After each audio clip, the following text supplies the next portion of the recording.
Please allow me to introduce the moderator for tonight's program, Larry Smarr, founding director of Cal IT2, UC San Diego, and UC Irvine. A full bio is listed in tonight's program, and since you're here to listen to him and not me, I'll spare you any more comments. Please join me in welcoming Larry to the stage. Larry? Thanks.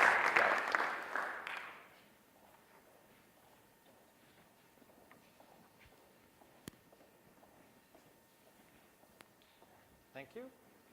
Well, it's quite an amazing thing to see a crowd like this.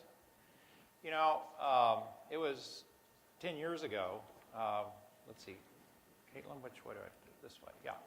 That Cal IT, or actually 13 years ago, we were formed. And this is from a slide I used in 2001, talking about this digital transformation of health with two parts, putting you online. Now, putting you online, this was 2 years before Verizon introduced CDMA in cellular internet in the United States, starting in San Diego and Washington, D.C. But we already had this, we could see it was going to happen. There was going to be, billion cell phones. There were going to be all this. This was just sort of where the tech was going to take us.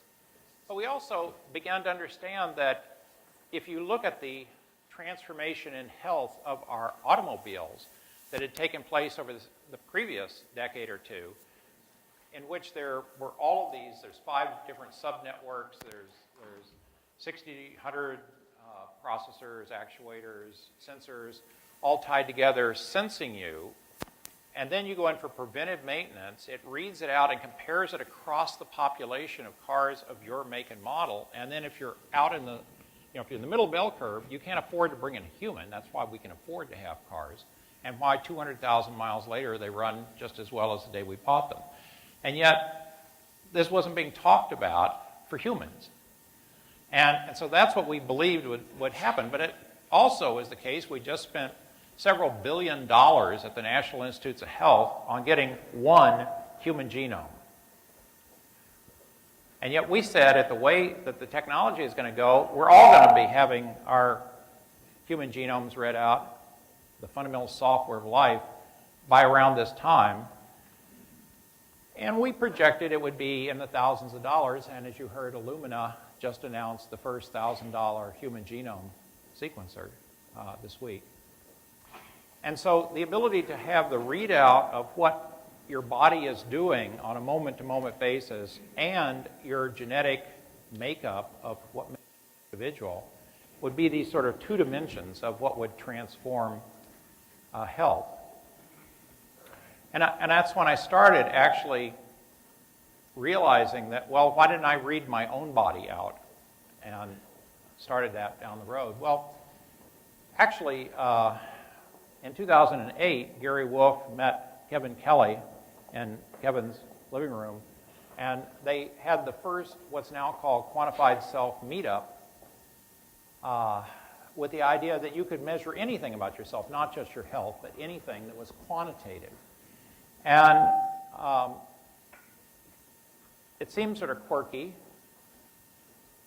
That was 2008, 5 years ago. There are now 116 cities in 37 countries that have meetups of quantified health. Gary Wolf's TED Talk from 2010 has been viewed 250,000 times. And this year, I can't say this year anymore, last year, 2013, I think this is when we really saw the whole movement go mainstream. Here's something from Forbes a year ago talking about then CES, not the one you've just been hearing about, which quantified health is the main thing they're reporting on, wearables, all of this stuff. And then the BBC, this is the BBC Horizon program, which is the most revered science program in UK, does this documentary, Monitor Me, with Kevin Fung, who's an MD himself. There's Eric Topol being interviewed, and for those of you who've seen it, I won't go tell you what they interviewed me about, but the idea that this is now a documentary on the BBC But you're here because of the business of this, being entrepreneurs, being investors. Well, I think you can say that we basically have reached takeoff in the market when you see these kinds of things. MyFitnessPal, which is the most widely used app to track your diet. I just did it for 7 days as part of my New Year's resolution. It's alleged to them 40 million users, enough so that Kleiner Perkins, who brought us a few wins over the years, has just done their Series A. Fitbit is probably raised. How many people here have a Fitbit on? Okay, how many got a Nike Fuel Band? Jawbone? Anybody got a Withings Pulse? Good. Just came out. Anyway, Fitbit has raised over 70 million. Body Media, remember you saw Body Media on that first slide? I don't know if you were looking closely, but this is what it looks like this big, back in 2001. It just got acquired by Jawbone. And Zeo, how many of you ever used a Zeo sleep monitor where you have a little thing, and it's such a sad story. There's already been companies going out of business. They've not only founded, I did 700 nights of Zeo in which it measures my sleep every 30 seconds. And I fortunately went to the website and downloaded all my data before it went dark. This kind of shakeout, this kind of merger is how the market tells you that you're at takeoff. Now, why would anybody do this? This happens to be one of the fitness capitals of the world, and so people think it's important to go out and do all of this sports. Clearly, the 2/3 of the country that's obese or overweight hasn't got the message. But what does it do? We say it's a behavior change. Well, here's a picture. This is part of the modern approach of transparency. So here I am at 41. Here I am at 51. Now, I developed a really terrible disorder. It's called the 40s. So how many of you are, well, I don't know what to answer it right. How many of you are not yet 40? Okay? And you think you can do anything you want to your body. Well, here, I want to sear this into your mind. That this is what happens when you do anything you want. In Illinois, where the obesity epidemic started. So when I got here and I looked around, I realized that if I didn't do something different, they were going to send me back. And so here I am 10 years later, and how did I do this? Actually, my rev-up age, I'm now 65, is 60. I've aged backwards. And it was by quantifying and altering my nutrition and exercise. It's that simple. It was learning how the biochemical processes work in your body and back engineering that to what you ought to put in your mouth, and then the benefits of exercise. So this is a classic example of why people are getting into this arena. Now, I'm a bit of a geek, so I've used everything.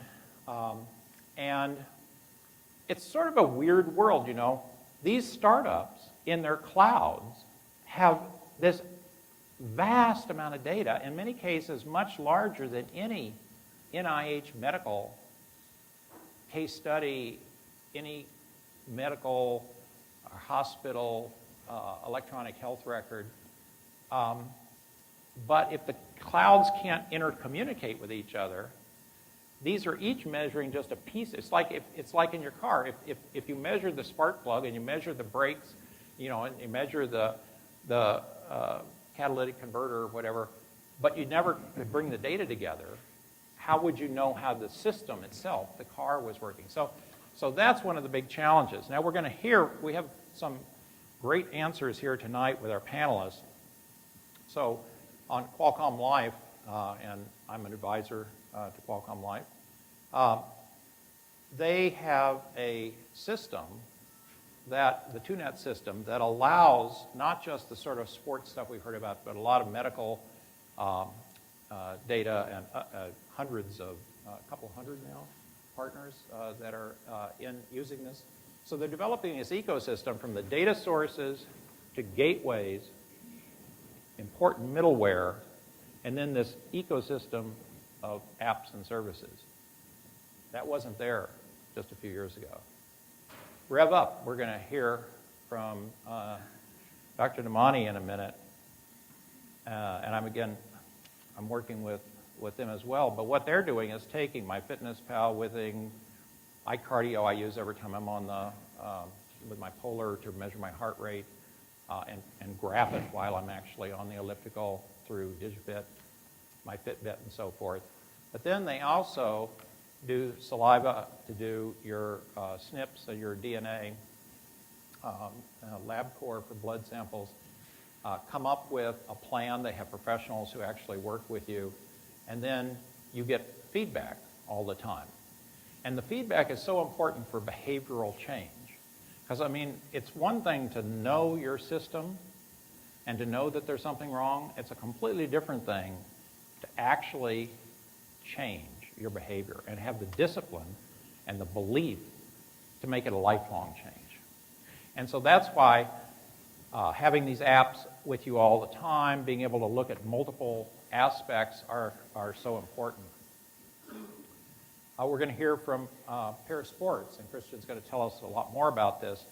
But again, you see, going from these individual measurements to having a human in the loop and to really get into training, it's sort of, when you go to a doctor, it's really because of the expertise that that doctor has seen 10,000 patients or something. And so that information is what you're trying to access.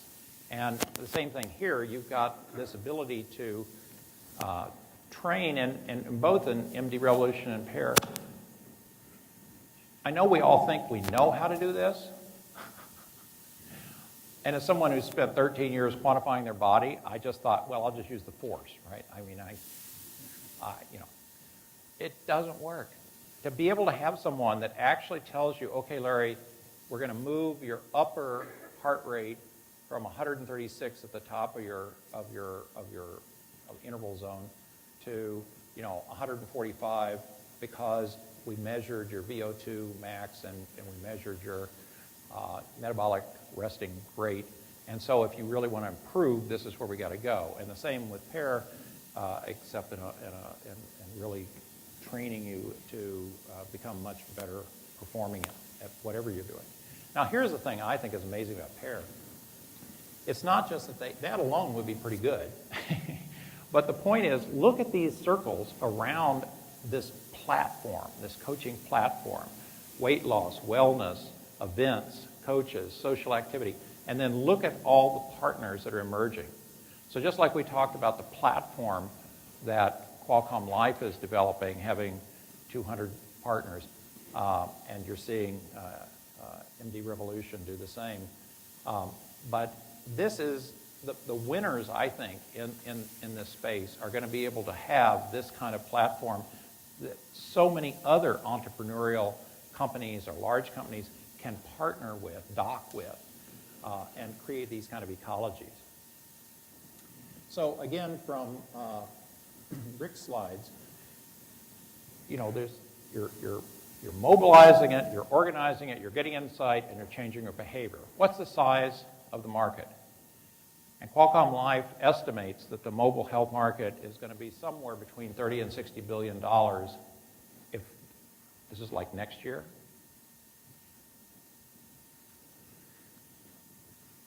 Chronic disease. This is the reason I got into it. These are some numbers the Millikan Institute developed, MD Revolution made available, of the cost to the country from these kind of chronic diseases.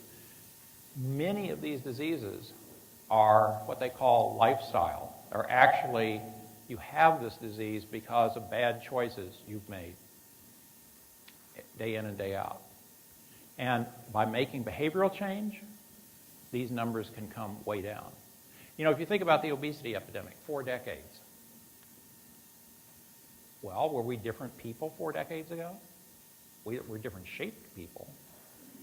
What was it that we are doing now that maybe another way, what is it that we're not doing now that we were doing then? I mean, you know, I was alive in 1970. My DNA hasn't changed. So this is the big payoff, not just the market we're talking about for the devices and so forth. Well, finally, I'll just end by talking about going inside the body. So far, we've been talking about measurements that you make from the outside. This is from over at the Qualcomm Institute, Cal-IT2's Qualcomm Institute. These are each graphs of something like your LDL or your HDL and cholesterol or different kinds of aspects, your kidneys or liver that you measure. And this is me over 13 years with 150 different variables that I've been measuring.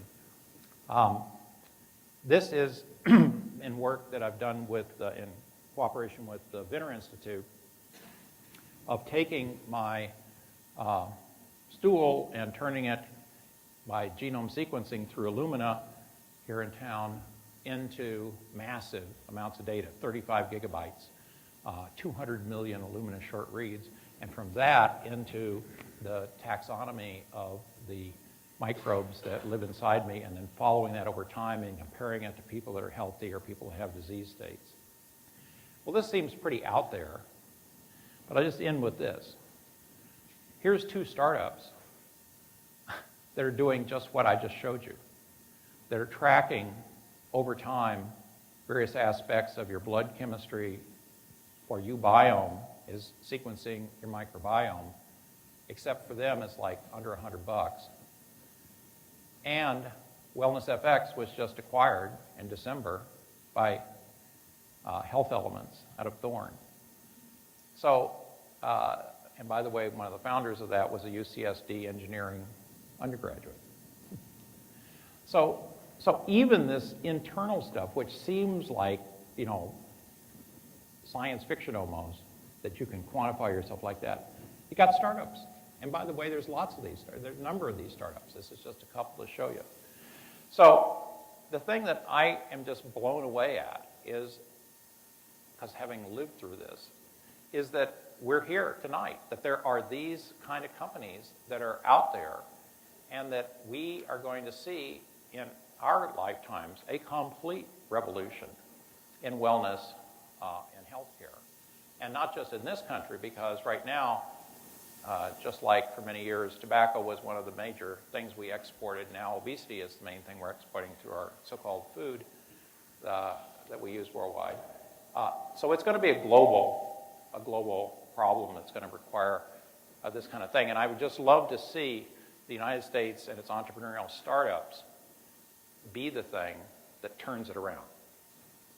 So we're going to stop here. What we're going to do is have each of the panelists come up and give you no more than 5 minutes, and then we're going to have a discussion between the panelists, and then in the last 15 or 20 minutes, we're going to open it up for the questions. So if you get questions, write them down, and then we'll have time at the end to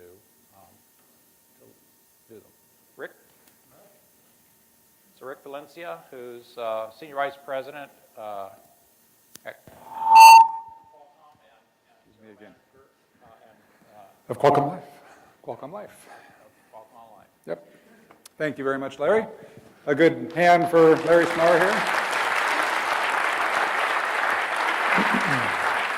So thank you very much to MIT Forum. I have a soft spot in my heart for MIT, for the forum at least here in 15 years ago. I was on the presenting side of a panel with my own startup, and I've been on panels thereafter picking on other entrepreneurs. Is a lot of fun.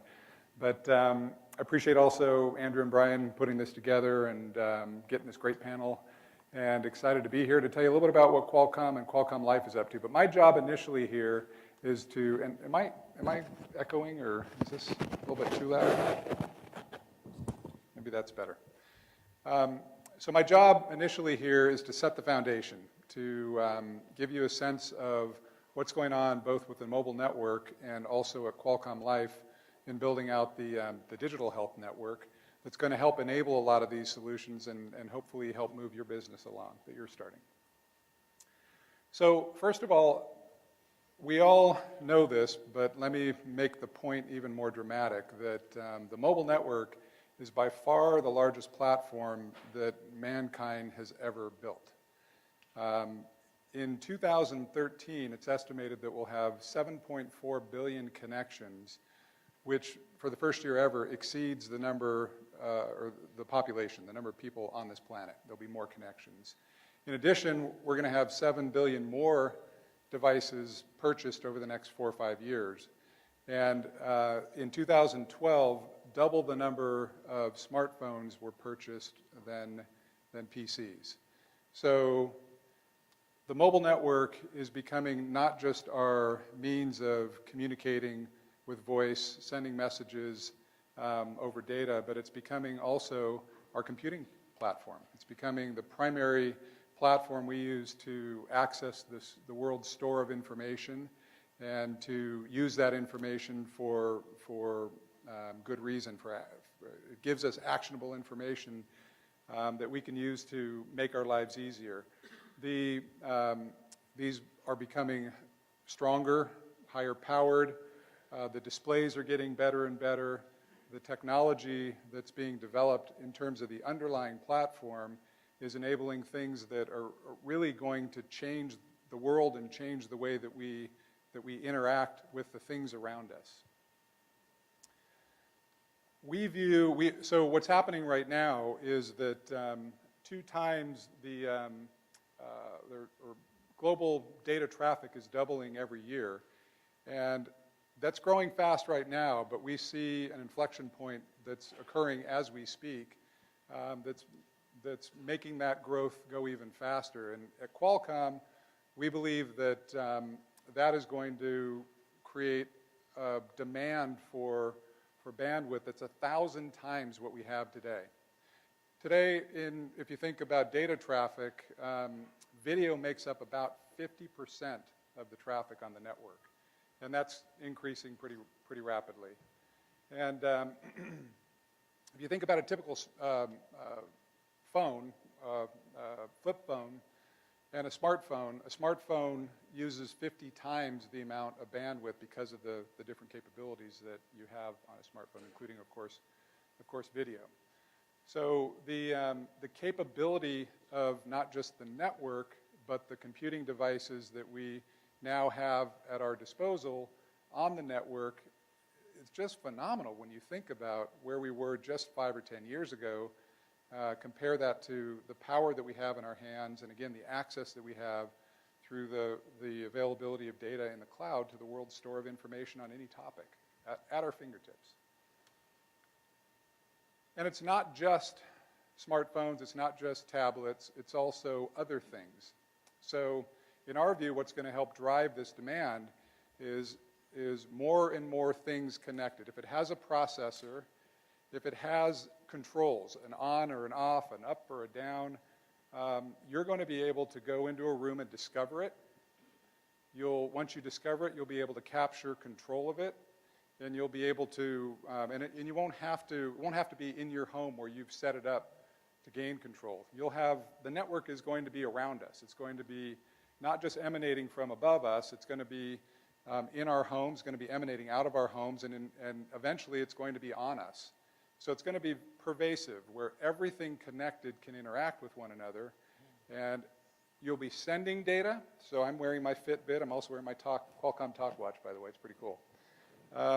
And you'll be sending data from sensors that are on you, that are in you, that are around you, and then you'll be receiving data back, presenting information that's valuable to you after it's been acted upon in the cloud so that you can know what to do next. And we think about it initially, when you think about mobile, you think, again, about communicating. You think about a phone call, you think about a text, you think about even computing. But what's happening is that mobile is transforming every industry. And it's not just the communications ability, it's the mobile fabric itself. It's the the fact that you can take something that everyone used to perceive as a hard-to-perform task. Great simple example is Uber.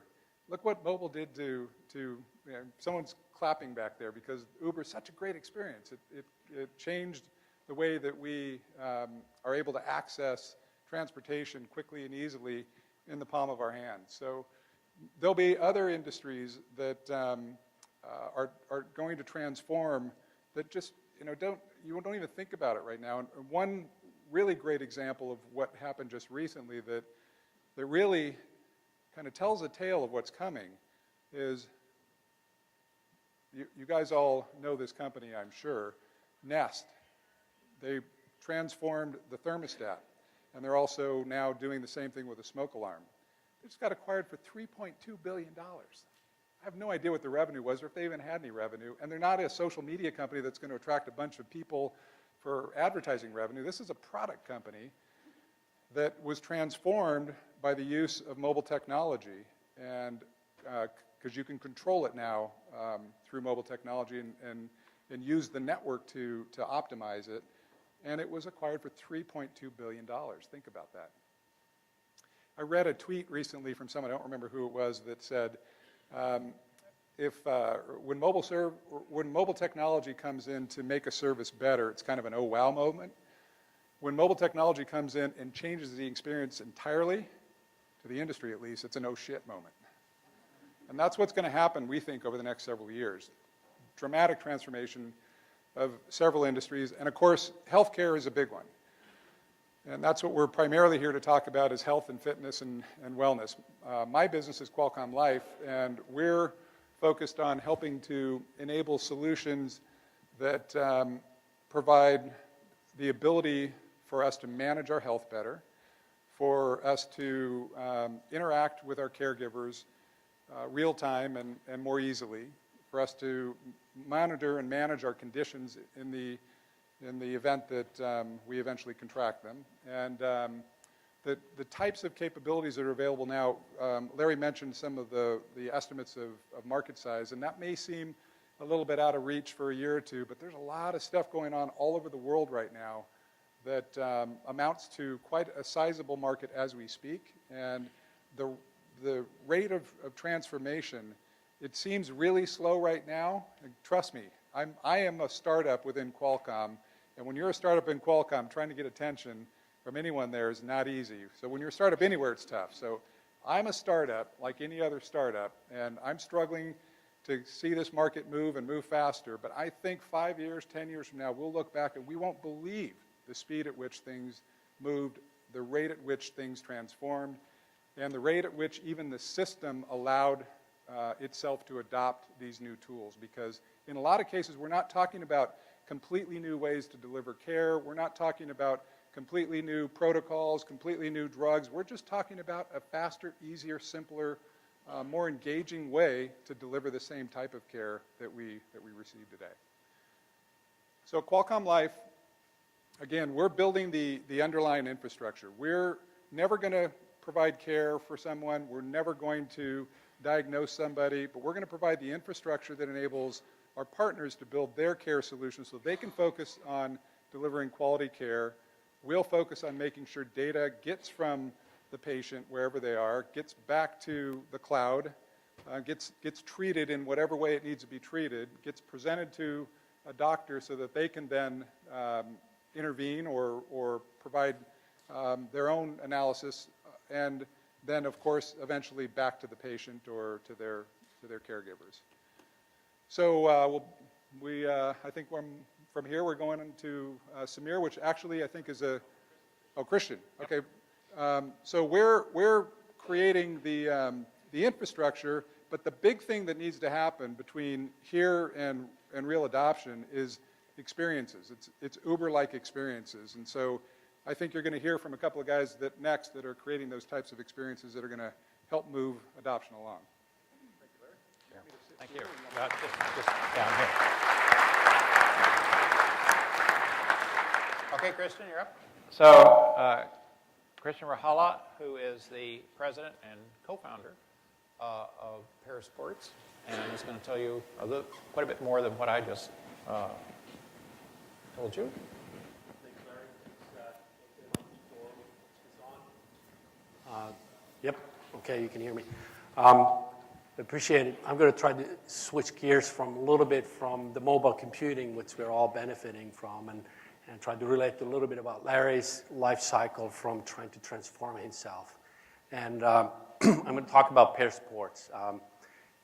PEAR is interactive fitness coaching, and it's also a content platform. And I'll explain to you a little bit about how and what this sort of revolution that we're trying to offer to people to help them get better, get fitter. Rather than reading this boring slide to you, I'm going to tell you how I came up with PEAR. And I turned 40, and I figured out, let's see how fit I can get. And I got a coach. Coach gave me a training plan. The training plan says, go run these runs, and it had a heart rate, zones that I was supposed to do. It was, a particular run that comes to my mind is an interval run. It was a 45-minute interval run with the zone 1 warm-up, zone 2 second phase, and then 6 intervals at zone 4, zone 5 with zone 2 recoveries. And I've printed my training plan, and I have it on my fridge door. I go for a run. I bought the heart rate monitor, by the way, how many of you have bought a heart rate monitor? How many of you still use a heart rate monitor? Okay, there's a dramatic difference in how less people use the heart rate monitor. It was difficult. So first of all, I'm running that run, and 15 minutes into the run, I scratch my head and says, oh, when was I supposed to run this first interval? I forget. And then I start running. I sort of improvising. I don't know what intensity I should be looking at. I'm looking at a number. It says 160. Is that the right number? I'm supposed to know my max heart rate and somehow do some math in my head while I'm running to remember what my zone 4 lower limit would be. So I'm not good at math. The closest I got to MIT was to be at the campus when I visited Runkeeper, who wants to use our technology. So I couldn't do the math. It's difficult. It was difficult, and the more I talked to the people, I realized that training was actually difficult. You get the training plan, it's not tied in with the actual exercise, and it's not tied with the coaching. All these 3 different silos were separate. And believe me, I tried every device out there. I tried to listen to music. I tried to get my watch to beep and tell me all this stuff. It just wasn't working. So what we said at PEAR was, we got to fix this. We started PEAR, something that tells you what you need to do. So our mission is very simple. We wanted to improve your fitness through interactive coaching and using heart rate-based training. We know how heart rate, so many of you bought a heart rate monitor. You know how good objective tool measuring your engine is. Heart rate is very, very, very important. So we're using that to try to improve your fitness. And our vision is to become a platform for coaches to develop their content using our technology, and then empower them to offer their training technology through our platform to other trainers, to anybody like you, like I was. So like I said, I had a coach, gave me a print training plan. I'm supposed to interpret all the data myself and execute the workout. It was difficult. So we wanted to solve this problem. And how we solved it, we used, as Rick pointed out, all the computing power on the mobile phone. We built an app. And we started, actually, we built our own hardware before we went to the app.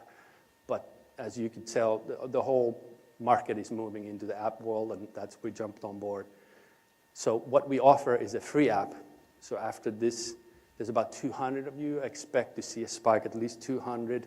Go download the PEAR app, try it out, and you'll be blown away how fun training is. So what do? We look at biofeedback as you're running, as you're exercising. You're wearing a heart rate monitor. So many of you had that, so you can use your heart rate monitor with our system, our app. It links with it.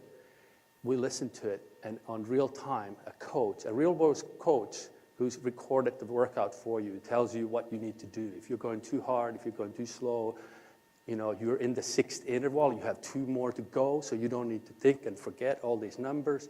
You can forget the number of the heart rate. The coach will tell you what you need to do. So that's what we built. We've also built it as a platform for the coaches now to extend and use our technology to build these workouts for you. So you can get a training plan from a world's best coach on our platform. And then you could later look at your results, you get a score, you can do all this nice social media thing and share it with your friends and so on. That's PEAR. So again, it's real time. It's not after your workout, you don't go home and look at a meaningless heart rate graph and says, well, what does that really mean? And after the workout, it doesn't mean anything because it's beyond the point. You can't correct your actions. We give you real time. We look at the data and give you the information. It's by real people, which are the real coach's voice. It's not a robotic voice from someone else. We, by the way, tested this. The emotional reaction to a real voice from a coach compared to an automatic answering machine, night and day difference. So you'll be pushing way harder when a coach says, you've got 5 more minutes. I know you can do 5 more minutes at this intensity. Push it. Come on. You hear that from an answering machine, you forget it. So this is what we built. It's a real biofeedback coaching system that nobody else has. Again, the value proposition we are offering for consumers is a completely new way to train. We are talking about behavioral change. And most people stop and they get the training plan, but the training is difficult. It's not, I got to go for a run, and it's boring. But with this, it's completely different way of training. It's more interactive. It's more fun. You're listening to this. You're actually on your toes waiting for the coaches. Am I doing the right thing? And sooner you know, you've been running for 60 minutes, and you didn't hurt yourself because you didn't run all out as you usually do. Now you're running the right system. You have a full training plan. You're following. You're being coached for everything. For trainers and coaches, as I mentioned, this is a new revenue opportunity for them. They're approaching us. You saw Larry's slide of all these partnerships that we're bringing to the table. People are joining the PEAR platform because now they have an opportunity as a coach to reach millions of people through the platform by using our technology and producing these workouts. Brands are engaging with us as well as wellness programs and weight loss programs. Just because the training is fun, it's easy, it's engaging, it's motivating. It's like having a real coach. Obviously, we can't replace the real coach. If you can't afford it, and at the snap of the fingers, you had a real coach at your doorstep when you're supposed to run your run, good for you. I couldn't afford it, and it wasn't scalable for the coach to be able to do that. So this is the system for it. So again, a little bit of our community. It's growing. And the brands are joining. If you have a company or a brand who wants to build a wellness program or a fitness program, please come and talk to us. We have world-class coaches. We just announced or are about to announce Dina and Andrew Castor. Dina Castor is in America, one of the most decorated endurance runners. She's joined the platform. We have lots of weight loss expert coaches from Robert Reams, who's the Dr. Phil. Coach Jenny Hatfield, written many books, and so on and so on. I can go on and on about coaches. And then we have our building community of athletes, ambassadors, just users telling how cool this PEAR is. So I hope you join PEAR and experience it. If you have an Android phone or an iPhone, go and download it and experience PEAR. So thanks very much.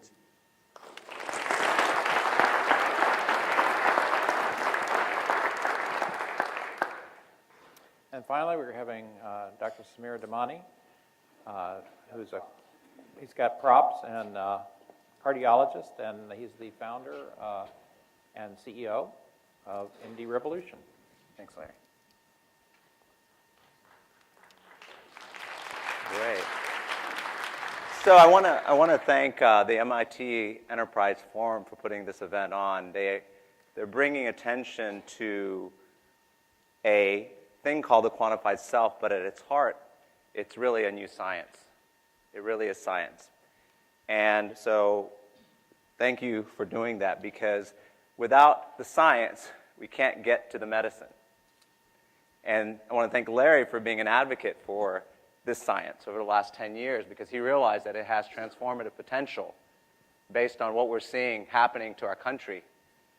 And I want to thank my co-panelists, because they're building the ecosystem to deliver the medicine. Because without the tools, the science stays in the lab. So on that note, I think I want to, keep your hand up. So I want to ask, who right now is using some sort of pedometer currently right now? Okay, a lot. Keep your hand up. Keep your hand up for me, please. How about a heart rate monitor? Okay. Okay, keep your hands up. Some people put hands up. I want to get. How about a scale, Wi-Fi scale, or a blood pressure monitor? Okay. So about 30% of the audience is using. Thank you. 30%. Now, I want to say, out of those people, how many would feel like that it's actually made them healthier by using it? Okay. So about 30% of the audience is using something, and about a third of those are actually feeling as though it's made them healthier. And so that's about right, because if you start measuring things, the likelihood you're going to be able to manage yourself a little bit better. So about a third. And I saw that in my cardiology practice. I started giving people Wi-Fi scales that measure body fat and a bunch of other things. I started giving them heart rate monitors and pedometers. I gave them blood pressure monitors that were actually available in the Apple Store and Best Buy. I would give them heart rate monitors because frequently they would come into my clinic and tell me that they were exercising, by raking leaves in their yard. And I put a heart rate monitor, they share their data with me, and they'd see that their heart rate never got above 100. So they really thought they were exercising when, they'd be like gardening. Well, gardening, I had to tell them, is not exercise. But the reality is, why does any of this matter? The reason why it matters is because, as Larry mentioned, these are lifestyle diseases that are crippling this country. The CDC stated just this year that 200,000 people died that could have been prevented from cardiovascular disease. Out of those, 6 out of 10 were under the age of 65. So you got young, productive members of society who are dying from diseases that are preventable. 80% of heart disease and stroke, 40% of cancers are preventable. Yet the system and the business of medicine has treated disease. So what we do as doctors is to treat disease. We know how to treat it. The problem is now that we have to shift and give greater value, we realize that people are living longer with these diseases, but they're not dying from them. And so what we have to do is start preventing disease. And prevention is lifestyle. And what the pharmaceutical companies are realizing that you can't treat a non-communicable lifestyle disease with a pill. Hello, it's pretty obvious when you think about it. So that's where we come in. And so, we mentioned earlier that about 30% of people, if you just start tracking your things, and you'll start seeing that you do things that are smarter. You eat maybe a little smarter. You're less sedentary, right? But what I saw in my cardiology practice is you add a layer of a little bit of coaching to that and a little relevance. Hey, you walked a little less than what you should have. Maybe you should be a little more active. Or hey, you're gardening, but clearly you weren't exercising. Or hey, we noticed over the holidays you put on 3 pounds. Maybe, try to be a little bit better. And what we found is, in my practice, that people really started to respond by emails. I didn't need to be in front of them. They started changing their behavior because it was a combination of the data produced from the device coupled with the plan and the accountability by somebody actually paying attention that really started to revolutionize the way I looked at preventive care as a cardiologist, which I got no training of after 17 years of med school, pharmacy school, fellowship training, and they don't teach this, right? And so I learned this through serendipity, like much science comes out. You kind of see it and you're like, wow. So what we did at MD Revolution in 2011, I said, well, we got to take it from the science to the medicine. And the problem was I have to see 15 patients in a day. I can't teach a person how to use an app. I can't teach them how to use the device. We can't stock things in our clinic because, you'd have to go through all kinds of criteria and bureaucratic stuff to get even stuff to be sold in my clinic. So we built the clinical lab in La Jolla, where it's staffed not by doctors, actually. It's staffed by IT personnel. It's staffed by salespeople. It's staffed by receptionists. It's staffed by trainers, health coaches. And we're seeing close to 70 to 80% of our people are not only improving in weight and BMI, which is not the best predictor, but improving in things like VO2, cardiorespiratory fitness, which is about 10 times more predictive of death than serum cholesterol. You're seeing improvements in visceral fat, body fat. And it's tremendous. So the next step we realized, well, I can't deploy a clinic to the world But what we can do is build software that enables that feedback loop. And that software now aggregates all of your data in one place. So you can see what your minutes or what your points were accrued. So we assign points to healthy activities, whether it's exercise, whether it's walking, whether it's logging your meals. We assign points. You get points for active minutes versus steps and all these different things. So we aggregate these points, and we learn that these points correlate with outcomes. So now what we do is, here you're seeing a graph for our Sharp population. So we took 200 plus people at Sharp, the highest risk patients they had, employees actually I should say, not patients, highest risk employees they had, 2+ risk factors. Some at their fit camps couldn't get off the ground because of their body habitus. And so we put them on our point system. And what we see here is that before Thanksgiving, you can see groups A and B had they have 4 devices. C only had 1 device. D had, they didn't even get medically cleared to be part of the program. So they couldn't do interval training or any of that. But you can see that they were aggregating between 40 and 60 points from healthy activities. And then over the last 3 weeks, over Christmas, you could see that they were actually declining, that they weren't doing as many healthy activities. So here's what digital health is all about. I'm sitting in a room with nurses, with metabolic personnel, and saying, all right, we need to institute a raffle for this prize so they can get more engaged. And that's how we're managing it. So our vision is that in 10 years, we're going to have 1 million people on this platform, 100 companies. And we're going to be able to tell HR directors, hey, here's the population that's doing really well. They're aggregating points really. They're going to have good outcomes. But the ones that aren't, we need to do something about it. And by creating that accountability and allowing them to keep score, we think we're harnessing the power of digital health to really deliver better outcomes. And so what you're seeing and what you're going to hear about, I think, tonight is about the science of quantified self now becoming really the future of medicine, digital medicine and digital health. And I think that's what you're going to see happen over the next 5 and 10 years, similar to what Rick and Larry were talking about. We're going to see a real transformation in the industry. And so I'm looking forward to the discussion. Come on up here. Here we go.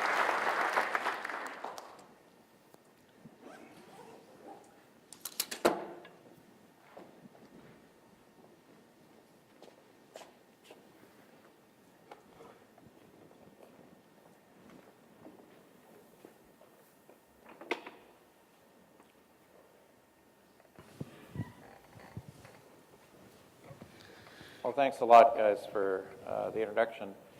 So I'm going to pose a couple of questions and have you respond to them. I want to come back to, Samir, this thing you said.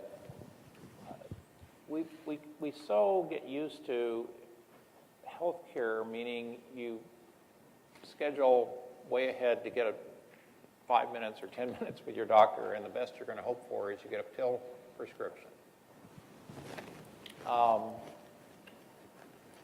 As opposed to every minute of the day, you are responsible for your own body and improving it. That's just a totally different world. So talk to us a little bit about what you see from the experience you're getting with people and partners. How is that transition beginning? I mean, are we in just like baby steps, or is it really beginning to catch some steam? Because it's, start with you. It's baby steps. Again, I think what the big missing piece right now, and there's a lot of work underway on it, so I don't think we're that far off, but it's creating the types of tools, applications, solutions that become good experiences both for the consumer or the patient, and probably more importantly initially for the doctor. Too many point solutions that don't integrate with workflow, and frankly, there aren't many doctors like Dr. Danami that are leading the charge like this. They're waiting for someone to hand them something that works really well. They're not. I've really been impressed with what they're doing from the beginning because they're just figuring it out. They're Dr. Danami and his team are digging in, figuring out what works and what doesn't work, and perfecting it over time. But not a lot of that is going on. Most of the system, I think, is waiting for us, the innovation community, to develop the types of of solutions that are easy for them to use, and consumers, I think, of course, the Well, same. Christian, you know, it turns out that exercise actually is an incredible, releases an incredible set of chemicals inside us. It's not just endorphins and we feel good and so forth, but I mean, it literally releases a neural growth factor that creates more dendrite connections and things like that.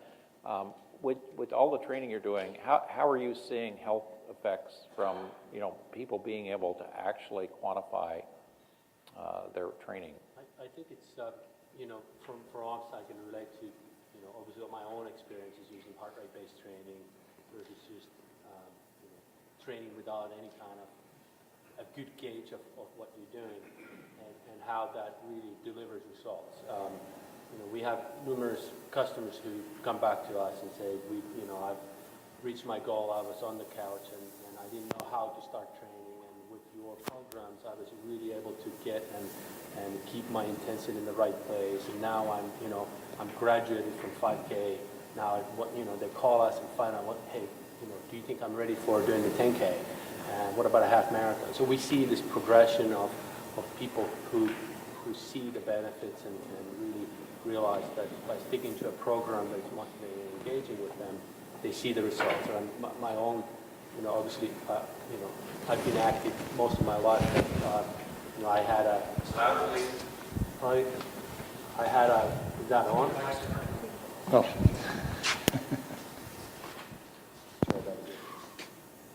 There we go. Can you start over again? Let me remember that. So just from my own perspective, you know, I had a training plan before that was, you know, I call it distance-based training plan. Mm-hmm. And it was a marathon training plan. I moved to a heart rate-based training plan. I actually started to back off most of my runs. I wouldn't run as fast.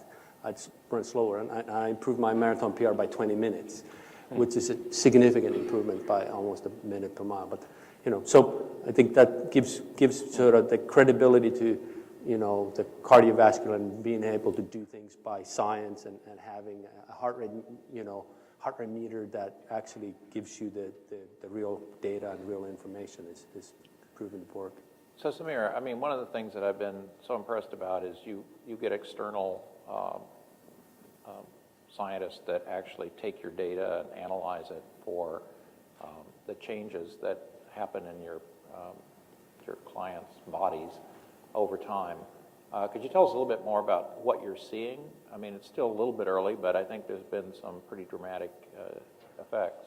No, sure. Yeah, we because I came from the academic community, I really wanted to bring some type of academic rigor to the way we assessed our data. So we worked with the Scripps Research Institute, and my previous mentor, Nick Shork, is, you know, he's a bioinformatics guy, so he's been really, and him and Andre Liebiger, who's here, has been working on our data. But what we saw is in our clinic population, then we also have the SHARP population, which is involves the delivery of the software as well too. But we're finding that, you know, when kind of similar to what you saw here, you know, about 30% of people, if you just get them to track routinely, not just one thing, but a couple different things, they'll do things that are healthier. We're saying that. So our biggest goal was to just get people on the platform. And so what we saw is that plus the coaching, we're seeing about 70 to 80% of people are improving in the various parameters we talked about, which we also scientifically looked for the kind of what we call surrogate endpoints that are the most impactful. Because right now, there's a lot of controversy with obesity and BMI. I mean, about 20 to 30% of obese people are actually metabolically really healthy. And I can, from my personal experience, I see a lot of people in their 80s, you know, as a cardiologist, I still see patients, and, you know, so many that are in their 80s are actually pretty healthy who are overweight and obese in many instances. So I think, you know, we started looking at body fat, visceral fat, and VO2, which is a simple cardiorespiratory fitness measure. And we're seeing, like I said, 70, 80% of people are improving in all those categories when they come in our clinic. When we deploy to a larger population like SHARP, we're seeing those numbers drop a little bit, but we're still seeing really dramatic effects. And there's something there. And I think what has to happen now, it informs our approaches. So as the points, you saw the points, how we're tracking those points. We're getting better and better at communicating the value for certain things for people to do, whether it's, you know, interval training or whether it's nutrition logging. We're able to kind of identify what that individual needs and personalize that. So I think the data shows us that we need to really work on explaining the why to the people, why they should do something, and what the relevance of the data is, and then kind of create accountability. I don't know if that answers your question. Yeah. I think is the most important aspect of it. I'm a customer of MD Revolution, and I'm not a very good one, by the way, during the holidays. But having that interaction, I mean, my own doctor, just trying to get his email address, you would not believe what I had to go through. And then, of course, he never replies to my emails. But having that engagement, that ongoing engagement, the feedback loop, telling you, why you need to do something, what the information means, and even your own personal engagement in getting your own data raw. So I'll give you one example of the way that it's changed my life is that I have two weight scales. One's connected to the network and one's not. And when I know I'm kind of out of whack, I always step on the unwired one first, just to see just how bad it is before I'm sending it off to my doctor. So, I think when we look at like the reports in CES and so forth, what you see is this explosion of gadgets. And, that's fine. We need, more of that sort of thing. But the gadgets by themselves, as far as I can see, aren't that useful. It's this both coupling across things like, for instance, nutrition and exercise or sleep, stress reduction. But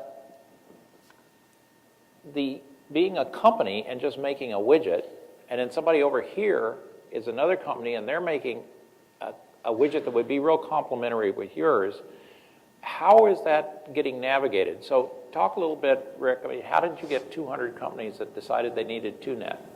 Well, first of all, I didn't want to correct you before, but we're a little bit over 300 now and growing. The ecosystem is, well, it's been a while. It's been a while since we had a meeting. But because the reason that we're getting them on the platform is because of that very specific reason. Some of you may not know this, but Qualcomm has been promoting the concept of wireless health, of digital health for a decade, but we had no commercial interest in wireless health until we launched Qualcomm Life in December of 2011, so it's only been a couple of years. And we did ourselves maybe even a little bit of a disservice because we did do a lot of promoting of gadgets, this gadget, that gadget.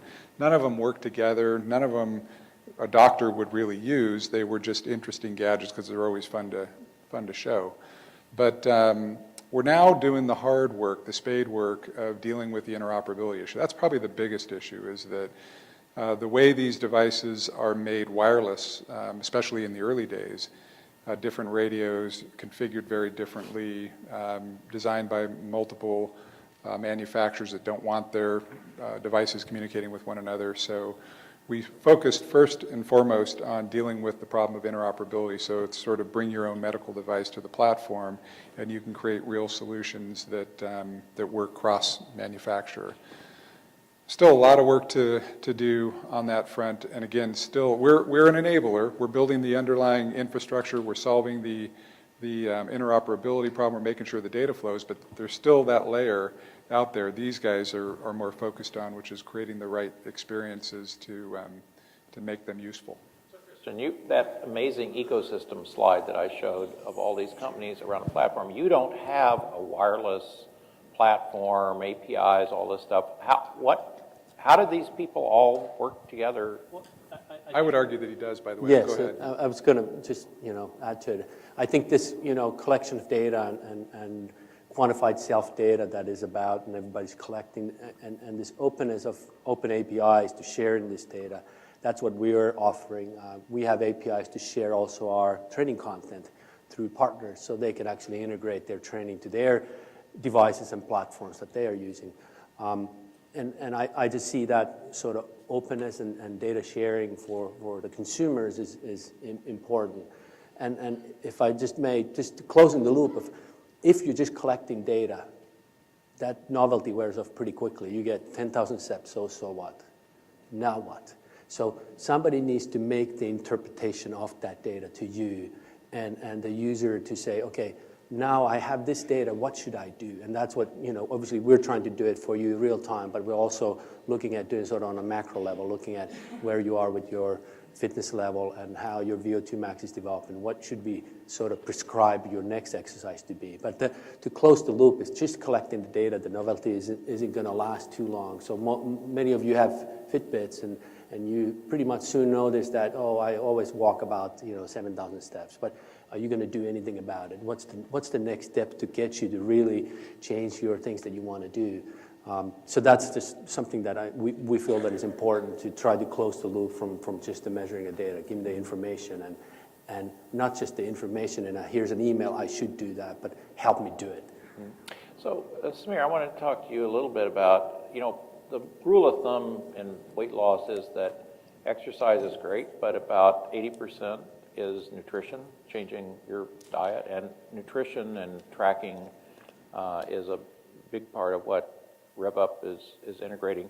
Can you talk a little bit about that part of it and how that's integrated with things like, it seems like it's totally different than, when I wear my Polar and send you my DigiFit graph of my heart rate over my interval training. Yeah, I mean, it's true. I mean, nutrition is so important, and education and nutrition is so important. It's the reason why I think, education in schools and starting young, I think it's a big part of it. And, whether it's 70, 30, or 80, or it's just hard to say for sure, but it's extremely important. And those that do the interval training, improve their VO2, and are not at least moderating or their diet, I think they don't get a benefit because you still drive, higher glucose level and stuff. So I think, what I think the first step for anybody who is to identify that they have an issue with nutrition, right? And I mean, because it's not even what you eat. I get a lot of people, and this is more from my practice and even from MD Revolution, that don't even realize how many calories they're taking in a day. I mean, they could be eating healthy, by standards of eating greens, this, that, and the other, but their portions aren't right. I mean, they're taking in 1,000 extra calories no matter what you do. It's not going to matter. So I think, again, this is where the quantified self comes into play. So one of the first things we do is we just get people, and this is with all of our devices and data, we just try to get the people on the platform to just log, right? And just get through the process of logging your meals. And MyFitnessPal is a great platform on that. The food library is really great. And by the process of just logging, people tend to alter their behavior and not even realizing it. I mean, I know me personally, I like margaritas, and I now, when I log, on nights that I'm logging, I might stay with one. If I'm not, I'll take 2 and maybe 3. So it's the whole idea that what you can't, what you don't understand what you're doing, you can't measure, you can't manage it. So I think that's how we look at nutrition. We're also seeing that we see correlations in our patient population, in our studies, that show if you do one thing, if you're tracking one thing, you're more likely to track the other, which makes sense intuitively. We actually have proof now. So our goal at RevUp, or using RevUp, is to really get people just going through the process of tracking. So how are you guys going to scale? I mean, this is the big problem. At startups, you get to a certain point, but if you can't scale, I mean, you can always get acquired, or but if you sort of think of how are we going to, if we're here, 2 or 3 years from now, what do you see as sort of, each of you will be different, but how do you see really taking off into a scaling growth path? Well, I mean, our scale is directly tied to the scale of the market itself. So when these solutions get developed that are widely adopted by the system, our business is going to take off because we're enabling a number of these solutions. But what will really blow you away, actually it's going to blow you away this year because we're going to be in a position to announce them publicly because they'll be launched, is the different segments of the healthcare industry that are developing digital health solutions, mobile health solutions, pharma, retail pharmacies probably does in a big stretch to you guys, but the types of solutions they're developing is unbelievable. Not just med device, but but the payers and providers themselves are building their own solutions. So the breadth of the types of wireless health solutions are all over the map. And what we found early on, so like all of you that have started a business, you've got a business plan and you launch the business and you're all excited because you figured it out. You know exactly what you need to do to build a great business. And then the market tells you you screwed up and it's nothing like you thought. And so immediately you're changing directions. And what the market told us initially was that big companies that see an opportunity in this space, big healthcare companies, and big companies like to do things themselves. So we spent a whole bunch of time with them early on, but then they left and went back to figure out how they could do it without us. Good news is that they came back, and we built the ecosystem out, I think, big enough. We've shown the power of the mobile network and the capabilities that Qualcomm has that are unique to even some of these massive healthcare organizations with lots of resources, that they're back. And again, they're going to be deploying these things at scale because everything has changed. The Affordable Care Act, actually going back to the last point about getting adoption, I think aligning incentives is probably the most important thing. And you know, whatever your politics are, and we won't hopefully get into a political discussion about Obamacare, but it's the law of the land, and a lot of the changes that are occurring realign incentives.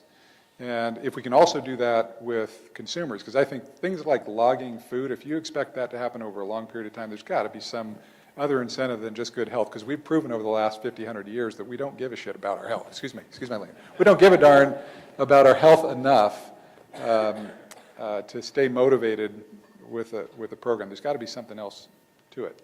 So what are you saying, Dristian? Just about scaling. Yeah.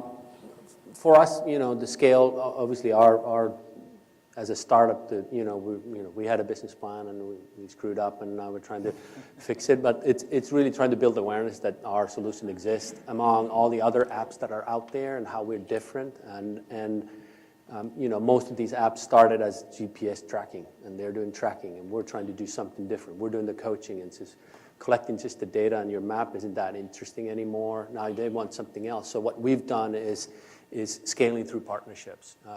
We have a partnership with MyFitnessPal, who is focused purely on the logging side of nutritional things, but they sort of can focus on the exercise side, which is part of the equation. So they are starting to offer, we're linked up together with the open APIs and so on. So we see our scale coming through partnerships that we're building with brands and other communities out there. And we've been fortunate that all the majors we're in discussions with each one of them at the moment. So hopefully we can announce something publicly soon. But Okay, Samir? Yeah, I think number one scale for us is cost. The cost of the program for what it is, and then also the willingness of payers to pay.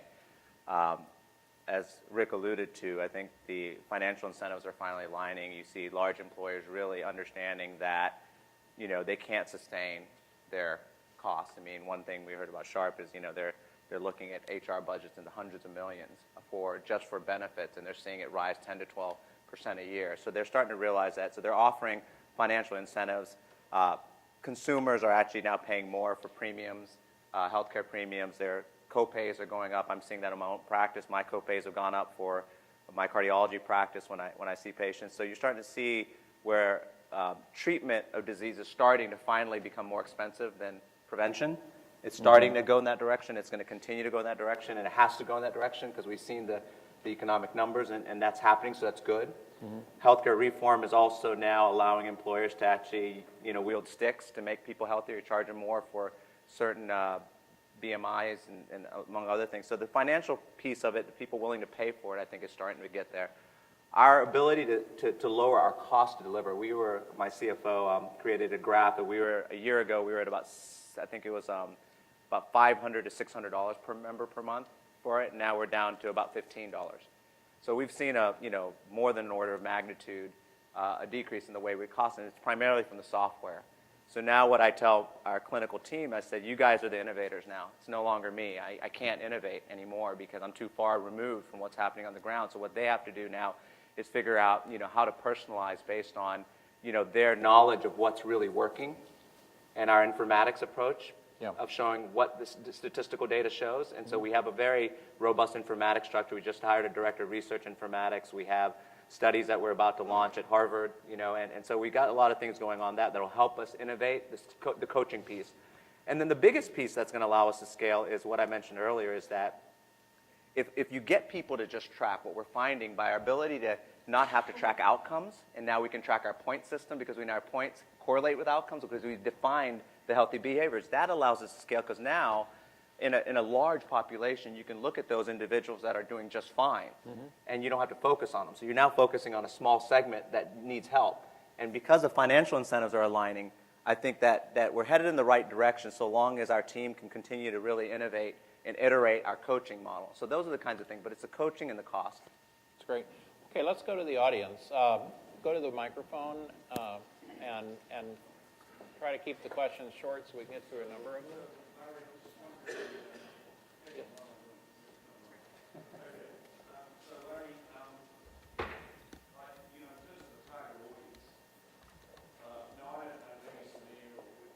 Maybe you guys know how many people exercise regularly.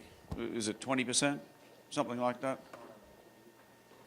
Well, it seems to me... It depends on what population, yeah. Well, yeah, I mean, cultures and all the rest of it. But it seems to me you've got to figure that one out, because if people are exercising regularly, I don't think you actually need this feedback as much as, I've had heart rate monitors, etc., but you sort of work into a routine and, things work for you. And the feedback, you're feeling okay and you just keep doing what you've been doing. So it seems to me if the number is 20%, then the people you want to target in terms of revolutionizing health and fitness is that other 80%. And you've got to give them an incentive to get involved. And feedback is great, but that's only one part of the equation. What do I do with the feedback? How does it change my life? And very importantly, some of these patients, some of that 80%, are going to have clinical problems. And for example, and this sounds like it's self-serving, but sleep-disordered breathing. If you're not sleeping in a healthy way, you can't be healthy unless your sleep is healthy. So you really need, in that group of 80% or whatever it is, you've got to get some feedback on how fit the people are and whether or not they actually have some clinical problems that need to be solved before you get them onto this health and fitness revolution. Okay. Digital or otherwise. Thanks, Peter. Yeah, so when one of the most interesting things that I always get when I sit on panels or go in boardrooms, like, well, I do this, and because I do this, this is the way I think the way things work. And what I'll say to that is that when you look at a population that has obesity and diabetes and all these different conditions, first of all, if you can get 20% of them to exercise, that would be good, because most of them are not even doing that. But the reality is that these are people that are written off by society. I mean, when you look at our sharp population, we're all sitting at an event that probably costs, $65 for us to come to, right? This population right here is not the population that really needs the most help. So I think first, before we project our situation on anyone else, we have to realize that, listen, the country is in a dire straits because 1 out of 3 and 1 out of 2 Americans are obese and diabetic, and these are the people that are not at these events. So I think that we need to clarify. Of those people that are, working in jobs, these people are sitting all day. Their doctors are just telling them, eat right and exercise, and pushing them out the door. And they're not getting any kind of feedback or coaching at all. And so for them, the process of increasing awareness and the coaching is huge. And so case in point, our SHARP population involved everybody with 2+ risk factors. And I can tell you that beyond the obvious changes in body fat and stuff, I've gotten at least 40 or 50 testimonials out of probably 200 patients saying it's changed my life. I'm doing intervals with my daughter. I'm coming off my medications. You've changed, for the first time in my life, I have control over my health. So there is a whole it's about taking control of your health and whether or not, you know, you can really take an athlete, a triathlete, and make them more fit, I don't think is our bigger economic problem. I think it's about approaching the population that's not doing much of anything. Can I add to that? Just on the 80% of those people, most of them they know they need to do something probably.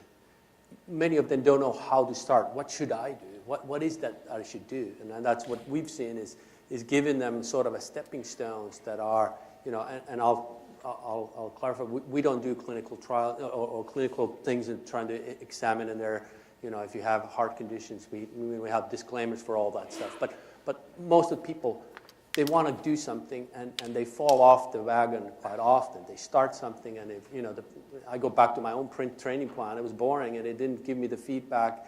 I didn't see it and it wasn't engaging, so I dropped off. So we believe that having people actually having a coach that is affordable, such as an app that is free, can actually get them started to the direction and then graduate to do more.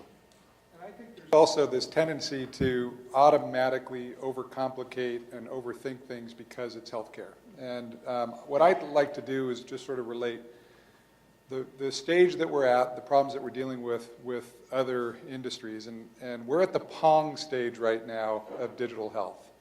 And you know, it was only the hardened masses that really needed to play a video game because there weren't many computers and the experience really sucked when you were playing Pong. But it was only the hardened masses that would actually make the investment and spend the time to play Pong so that they could play a video game. And so we do need, I think, early stage, you need to focus on the people that are going to engage, and it's not going to be the worst off. And it's going to take time to develop and to optimize those experiences, because nobody knew that we really badly needed Uber until Uber showed up. And we're going to figure out what that Uber of healthcare experience is, I think. Yeah, I had a question about the, I guess, potential effectiveness of the quantified self. I've been kind of on and off myself for several years, quantifying myself, body fat, weight, measurements, just a whole host of things. And over time, I'm realizing I'm kind of getting less and less motivated.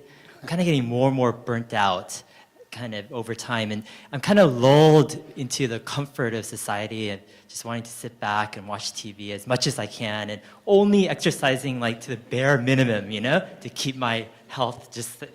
And I kind of wonder, like, I go to the gym sometimes and I see some guys who, you know, who care about their physical appearance so much that motivates them, right? I think, man, I just don't care that much. You know, and that, it's like, I go, maybe that's my problem. But I guess my question is like, with motivation and the reason why we do certain things, does quantified self eventually have the answer for that to give me the motivation that I need? Or does that lie somewhere else in a different arena? Are you familiar with automatic? Well, I think that to some degree we're moving in that direction. We're moving in the automatic direction for our own health, because in the developed world we can't afford the way that we're providing care right now. The country, the developed world, is going to go broke the way that we're continuing to add cost to the system. So somehow that goes back to aligning incentives. Somehow you're going to have to create the incentives where people are going to get this data and they're going to share this data, and the data that they present is going to enable them to save money on their health insurance premiums. It's going to enable them to get some sort of cash bonus. It's going to do something to help motivate them. And maybe it's not cash. Maybe it's some other motivating factor. But I don't think it's just your handsome physique that's going to motivate the world to... Christian? You should try PEAR. It'll definitely keep you motivated. Sign up, there's a bucket list. What do you want to do before, the end comes? And we see people signing up for marathons. So how do I train for, I want to run a marathon, that's on my bucket list, New Year's resolution. It's just, everybody's had different things. And hopefully it's not the quantified self kicks in when you actually have a problem and the data is showing up. and then you get a call, and that starts to motivate you, which could be the case. But what we're trying to do is give you motivation to seeing some results and keeping you engaged. In the same vein, you need a Rev Up coach. So you can actually start tracking with us, and you start getting emails from our team. No, but for everyone here that is tracking right now, I'll say right now the coaching's free.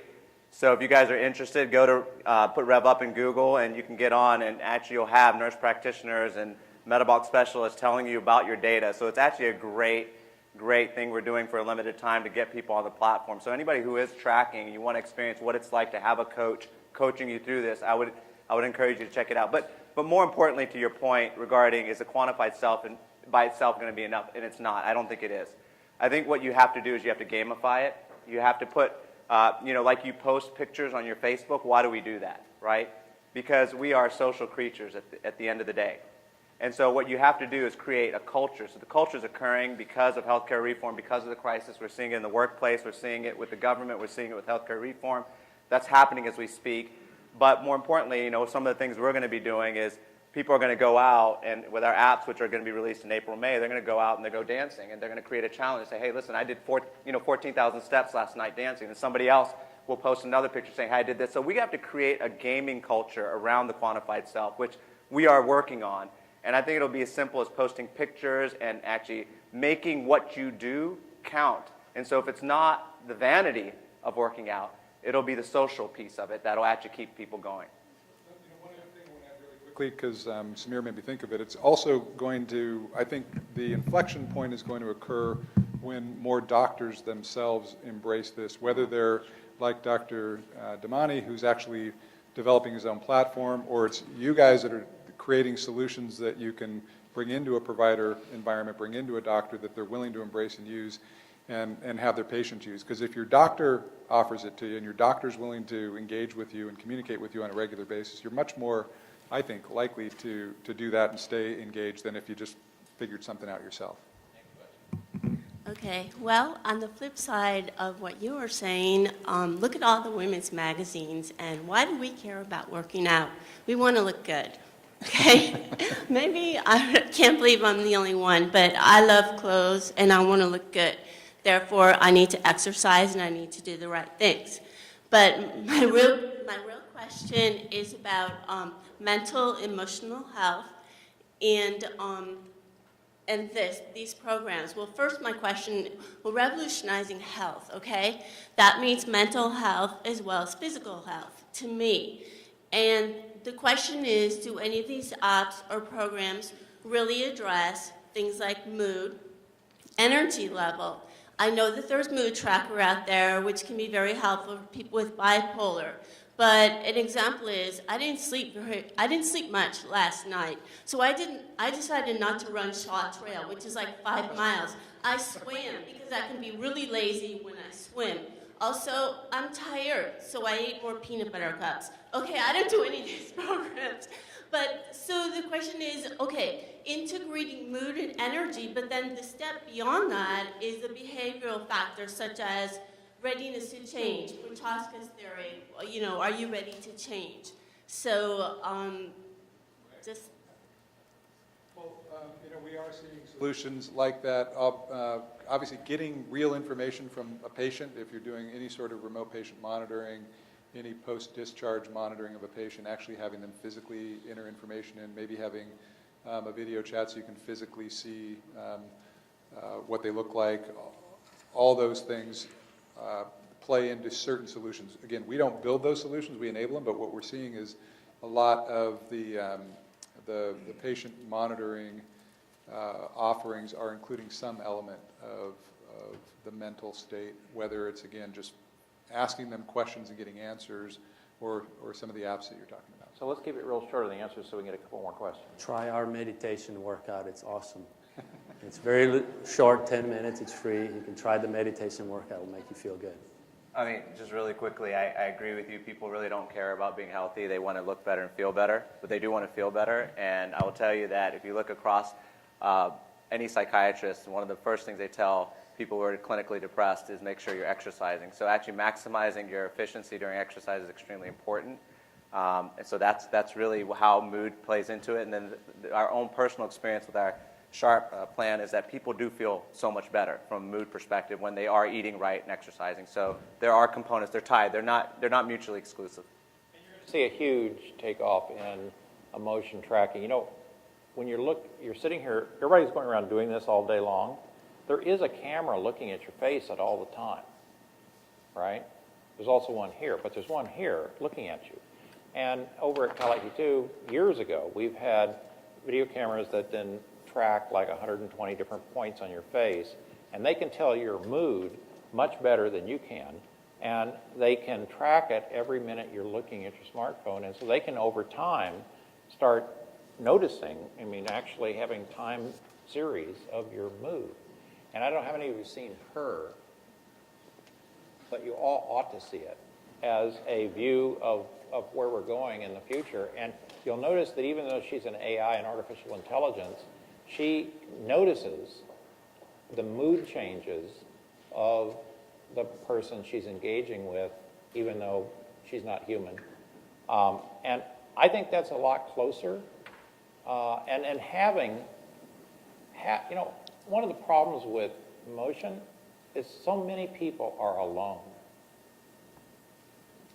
And the kind of thing you see in Her, although it won't be as extreme as what you see there, is going to come much sooner than we think. And everyone who has an app of these billion things that are being sold are going to have personal companions. And they're going to know what your mood is, and they're going to interact with you. And I think that is going to be probably a bigger revolution in mental health than what we've been talking about so far. Larry, I think we have time for two more. All right.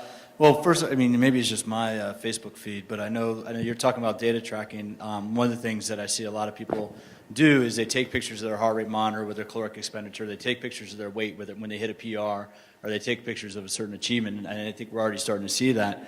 And the big question in Christian with PEAR, I know what intervention you guys do in terms of endurance training, but the question for Dr. Danami is, we all know we need to exercise, and people know they need to exercise, but the big question out there is what? You know, what to do for exercise, you know, what exercise to do, what does exercise mean, and more importantly, you take it to that emotional level, how do people engage and get into exercise they want to do?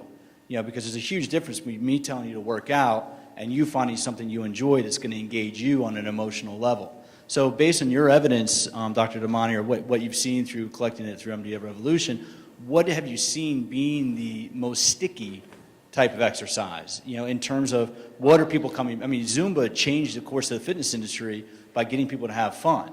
You know, CrossFit changed what, you know, is decimating health clubs by going and running around. CrossFit's having people run around the block and paying for it. You know, and it's what are you seeing change the stickiness in terms of getting people to be active?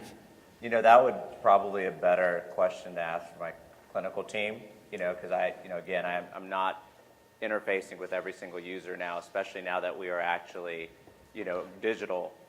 We get less information on the actual activities. I will say that in my experience when I was more involved in the actual direct contact, that it's all over the map. I mean, what we try to encourage is not type of exercise, but we encourage heart rate. We want you to get your heart rate doing this. Do whatever you want. I don't care if it's walking up down a set of stairs or up a hill or, you know, Zumba. I mean, we've had people that dance to get in, and also it depends on your level of fitness, right? So somebody who's 250 pounds and 5'4", you know, for them, walking is going to get their heart rate to a certain extent. So I think, you know, I can't answer your question directly, but I'll say that, you know, once you give them an outcome that you're looking for, in other words, heart rate, they figure out what it is that they're doing, and they figure out on their own what it is they need to do to get there. And a lot of times we're our best artists, basically.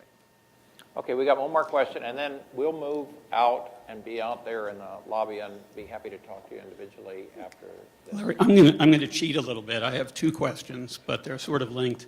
The first is what was addressed several times already, which is how do you get people to overcome inertia and get them to start on any kind of program? And there was a funny movie a few years ago called Sideways. It's a road trip involving wine, and the two protagonists are asking each other how did they first get into loving wine, and Maya said, oh, it was 1988 Sassicaia. And that was like just an amazing insight that there's a whole universe here that she didn't know about that she suddenly discovered. I think that's somewhat analogous to this situation. Once somebody gets into the self-quantification and particularly fitness, it's pretty addictive, especially if you're a numbers geek. So what got me into it was an email from Polar. I had a Polar heart rate monitor that I used in the gym for many years, but I felt like a hamster on a treadmill. It was pretty boring. And they said, there's this thing called Polar Personal Trainer. And I can't afford a personal trainer, but so that was interesting. So I go to their website, and they say, do you want to run a marathon, a half marathon, 5K, 1K?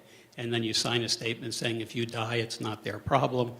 And so just for the heck of it, I checked half marathon, and figuring I'm too old to do a real marathon.